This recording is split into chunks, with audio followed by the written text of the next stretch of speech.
12. ગુરુદક્ષિણા. રાજકુમારોનું ક્રીડાગણમાં પ્રાવીણ્ય પ્રદર્શન જોઈને પ્રજાજનો પ્રભાવિત થયા હતા. તેમ ગુરુ દ્રોણાચાર્ય પણ સંતુષ્ટ થયેલ. એકવાર સંધ્યાકાળે પ્રાર્થના પછી બધા શિષ્યોને એમણે રોક્યા. વિદ્યાભ્યાસ પૂરો કર્યા પછી કેવી રીતે વર્તવું, શું કરવું તેનો વિસ્તૃત ઉપદેશ કર્યો. પૂર્ણાહુતિ કરતા તેમણે કહ્યું, ગુરુને ગુરુદક્ષિણા આપ્યા સિવાય ગુરુ ઋણમાંથી મુક્તિ મળતી નથી. હવે તમે બધા પૂરતા વયસ્ક અને સમર્થ થયા છે, તેથી હવે હું નિસંકોચ ગુરુદક્ષિણા માંગી શકું એમ છું. આજે ભીષ્માચાર્ય અને મહારાજ ધૃતરાષ્ટ્રની કૃપાથી મને કશાની કમી નથી, પણ પૂર્વે અમારી પરિસ્થિતિ અત્યંત કંગાળ હતી. મારી ઉદાસીનતા જોઈને કૃપીએ કહ્યું, પાંચાલ નરેશ દ્રુપદ ગુરુ અગ્નિવેશના આશ્રમમાં તમારી સાથે હતા. તે તમારા જીગરી મિત્ર હતા. એણે અડધું રાજ્ય તમને આપવાનું વચન આપ્યું હતું. આપણને રાજ્ય જોઈતું નથી, પણ કાંઈ નહીં તો એકાદ દૂધતી ગાય તો માંગી લાવો. એનું કહેવું મને યોગ્ય લાગ્યું. હું દ્રુપદ પાસે ગયો. એ વખતે તે રાજ્યસભામાં વિરાજેલ.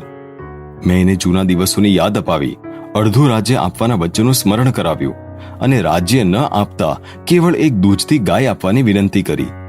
પણ સત્તા અને સંપત્તિથી ઉન્મત્ત થયેલા દ્રુપદે ભર સભામાં મારી મજાક કરી.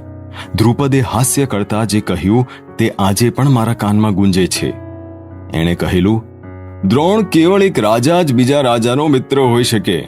બાળપણમાં આપેલા એવા બધા વચનો મોટા થતા કંઈ યાદ રાખવાના હોય? આવતીકાલે સવારે પૂજા કરી અન્ય યાચકોની સાથે આવજે. એક શું 10 ગાય આપીશ. કાળા વીછીના ડંખની જેમ એ ઝેરીલા શબ્દો મને વાગ્યા. અપમાનિત થઈને હું એમ જ પાછો આવ્યો. મેં એક જ નિર્ણય લીધો કે એવા શિષ્યો તૈયાર કરીશ કે જે દ્રુપદનો નશો ઉતારશે. પાંચાલ દેશ પર આક્રમણ કરી યજ્ઞસેન દ્રુપદને યુદ્ધમાં હરાવી બંદીવાન બનાવી મારી સમક્ષ હાજર કરો. એ જ છે મારી ગુરુદક્ષિણા. પોતાના ગુરુદેવના આ હૃદયસ્પર્શી બોલ સર્વ રાજકુમારોના મનમાં વસી ગયા અને બધા ઉત્સાહિત થઈ ગયા. જીવનનું પ્રથમ યુદ્ધ, અને તે પણ ગુરુદક્ષિણા માટે. સર્વનો ઉત્સાહ સમુદ્રની ભરતીની જેમ ઉછાળા મારતો હતો. દુશાસન, વિકર્ણ, જરાસંઘ, સુલોચન વગેરે ભાઈઓ, કર્ણ સમાન મિત્ર અને અનેક યોદ્ધાઓના સૈન્ય સાથે દુર્યોધન અને કર્ણ પાંચાલ ભણી સવારી લઈ નીકળ્યા. પાંચાલ પર હુમલો કરી દ્રુપદને પકડી ગુરુ દક્ષિણાનું સારું શ્રેય પોતે લઈ લે અને પાંડવો એમાં જરા પણ સહભાગી ન થઈ શકે એવો એનો પેંતરો હતો. જ્યેષ્ઠ બંધુ યુધિષ્ઠિરના નેતૃત્વ નીચે 5 પાંડવો અને તેમનું સૈન્ય એકત્ર થઈને આગળ વધતા હતા. બધી સેનાની પાછળ એક નાની ટુકડી સાથે ગુરુ દ્રોણ ચાલતા હતા. ઉત્સાહથી ઉછળતું દુર્યોધનનું સૈન્ય ભયંકર રણગર્જના કરતું પાંચાલ પર ધસી ગયું અને પછી બંને પક્ષ તરફથી જોરદાર હુમલા થતા રહ્યા. ઘડીક આ બાજુ તો ઘડીક પેલી બાજુ એમ પલ્લું ઢળતું રહ્યું. વિચલિત થઈ ગયેલા કૌરવો પર દ્રુપદ અને તેના ભાઈઓએ ફરી જોરદાર હુમલો કર્યો. અંતે કર્ણ અને દુર્યોધન સાથે તેમનું સૈન્ય ભાગી છૂટ્યું. દ્રુપદે તેમનો પીછો કરવો શરૂ કર્યો. આ વેળાએ ભીમ અને અર્જુને તેમના તાજા માજા સૈન્યને કૌરવ સેના અને દ્રુપદની વચ્ચે આણ્યું. હાથમાંની વજનદાર ગદાથી હાથીના ગંડ સ્થળને ભેદતો ઝંઝાવાતની જેમ ભીમ ગજદળમાં ઘૂસ્યો. પોતાના ધનુષ્યમાંથી વરસાદની જેમ બાણોની વર્ષા કરતો અર્જુન દ્રુપદના સૈન્ય પર વીજની જેમ ત્રાટક્યો. તુમુલ યુદ્ધ પછી દ્રુપદના સૈન્યને માહાત કરી દ્રુપદને બંદીવાન કરી ગુરુ દ્રોણાચાર્ય સમક્ષ રજૂ કર્યો. દ્રોણાચાર્ય દ્રુપદને તરત બંધન મુક્તિ કરવાની આજ્ઞા પોતાના શિષ્યોને આપી. દ્રુપદ મુક્ત થતાં જ તેમણે પોતાના હાથે એના શિર પર સુવર્ણ મુગટ મૂક્યો અને આલિંગન કર્યું.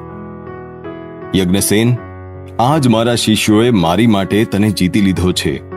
તારું રાજ્ય, સૈન્ય, સંપત્તિ, વૈભવ હવે મારા થઈ ગયા છે. પણ મને હજુ તને મિત્ર માનીને જ વર્તવું ગમશે. તારા રાજ્ય કે વૈભવ કશાનો મને મોહ નથી, પણ એક રાજા જ બીજા રાજાનો મિત્ર હોઈ શકે એવી તારી માન્યતા છે. એટલે તને અડચણ અગવડ ન નડે એટલે જ હું તારા અડધા રાજ્યનો સ્વામી થાઉં છું. ગંગાની ઉત્તર બાજુનું તારું રાજ્ય હવે મારું થઈ ગયું. બાકી બચેલું દક્ષિણ તરફનું રાજ્ય તારું રહેશે, જેનો તું પૂર્વ પ્રમાણે જ સુખ ચેનથી ઉપભોગ કરજે. હે મારા મિત્ર, મારા લાડકા શિષ્ય અર્જુને મને આ ગુરુદક્ષિણા આપી સર્વ શિષ્યોને ગુરુદક્ષિણામાંથી મુક્ત કર્યા છે. હે મારા મિત્ર, તું પણ મુક્ત અને સ્વતંત્ર છે, જેવો કાલે હતો તેવો જ. જીવનનો પ્રથમ વિજય પાંડવોએ પાંચાલ જેવી પ્રબળ સેના પર મેળવી પોતાનું નિર્વિવાદ વર્ચસ્વ પ્રસ્થાપિત કર્યું.